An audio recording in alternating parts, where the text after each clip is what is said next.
gjendat e veta, pyetjet e veta, edhe gjithë shka tjetër që rrugës në kanë ardhur neve që ti po e quhen si presion. Jo, nuk kam pas presion, për mua ka qenë totalisht normale, edhe gjithkush që ka tentu, që përmes neve, me boni pyetje, me shtru një temë, kjo për përsërisë edhe njëherë, është pasoj e një vendimi strategji ose ku e diun çfarë ka bërë Zoti Kurti që dalë përballë analizëve gazetarëve njerë në 6 vite.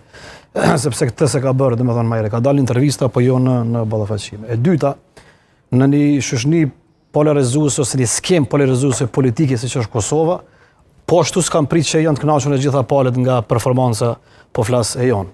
E treta, kushtrim, ne nuk jemi në garë. Ne nuk marrim pjesë në zgjedhje.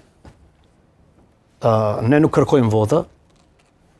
Ne jemi këtu për me bo pyetje, për çka përgjigjes për përgjigje, të mira apo të këqija, është Kurti dhe ata që vendosen me votu ose jo.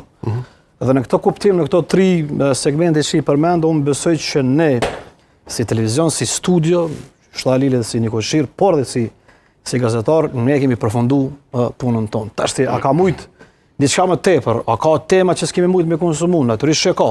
A ka mujt më tepër, natyrisht që ka. Por e thash në një ambient ku 6 vite kryeministri nuk del me u ballafaq